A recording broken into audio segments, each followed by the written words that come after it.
Start doing this today to save time and make more money. Too clickbaity? It's only clickbait if there's a promise made and it's not delivered upon. I won't make you wait till the end of the video to tell you what this one thing is that can save you time and make you more money, and I will deliver on the promise. Stick around.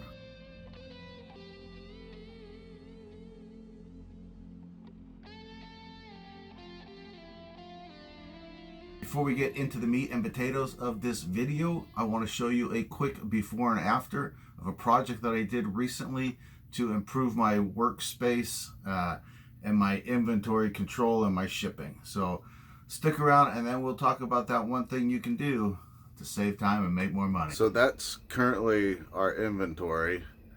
It's about 80 items on 3 shelves. And it's fairly full. I could list some more items. You see in the corner down there, could put some more, but it's fairly full at 80 some odd items, and I'd really like to have 150, 200 listed. So I've made some boxes that I'm going to put up here and put the items in it, and I think I'm going to be able to fit about twice as many items in that area once I get the boxes put up. So I've taken these boxes I ordered off eBay. I'll put a link to the vendor. But I've glued down the flaps from the what would be the top. I've glued them using kind of this methodology here, and hopefully it will reinforce them and they will last longer that way. So I'm going to go ahead and start consolidating envelopes into boxes. There are a few boxes mixed in there and a few flat rate envelopes that won't fit in here, and those will go down on that bottom shelf. So let's get to work. All right, so if you rewind in the video to when we first started, you'll see how different things are. And if you'll remember, I had about this much available space for additional inventory. So part of the purpose of reorganizing all of this was to create extra space. So now I have this space for clothing, and I opened up a shelf for more bulky clothing and shoes and that kind of stuff, things in boxes. Got some flat rate envelopes here. We're trying to move away from them, but I custom made a box to put what we already have in here. My wife's behind the camera. This is the part you're gonna like. You notice I moved them from this shelf, these 2 shelves, down to these 2 shelves. Reason is that you could just slide them out and look through them. So you know how it works. If the number that you're looking for is less than 104 but more than 90, it's going to be in this box, and they get smaller as you go back. 98, 97.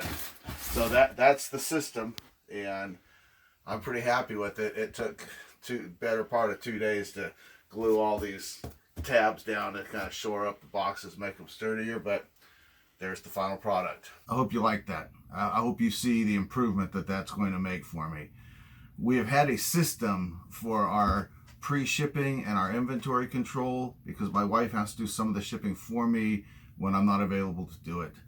And I want her to just have to print a label, pull the item, stick the label on it, and ship it.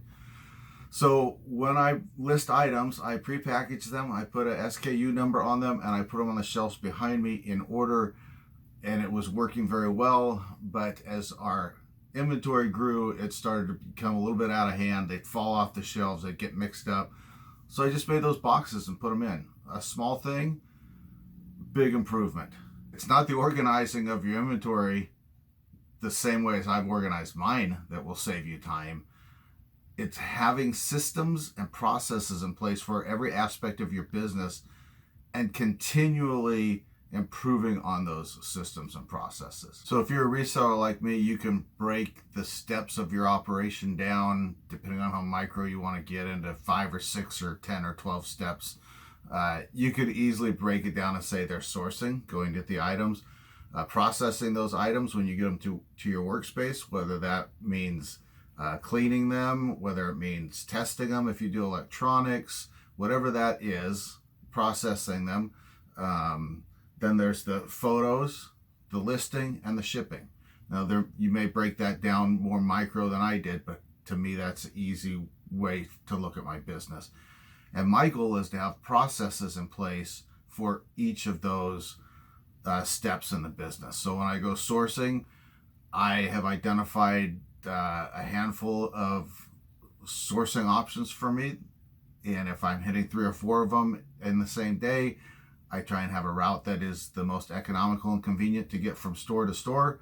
When I go in the store, I personally am doing mostly men's clothing and men's workwear. I go to the denim and jeans first, jackets and sweatshirts next, and then look for work shirts. And then it kind of trickles down to golf shirts and shorts and various other clothing. But I have an order that I want to go in case I'm pressed for time. I can look at the most profitable items that fit the best in my store. When I get home, personally, I process everything immediately. I start the photo process, and then once I've got all the photos taken, I can take the next 2 or 3 days to list all the items. I just went thrifting this morning. I got 20 items. They'll be washed here in the next hour or so. Pictures will be taken this afternoon, and then the listing and getting them ready to ship can start after that. I can't tell you what your processes and systems should look like, because depending on your business model, depending on your space, depending on a myriad of things, what works for me might not work for you. You have to be continually evaluating your processes and systems and looking for ways to improve them. If you do that, in the long run, you'll save a lot of time and make more money. Work hard, work smart, and success will follow. We'll see you in the next video.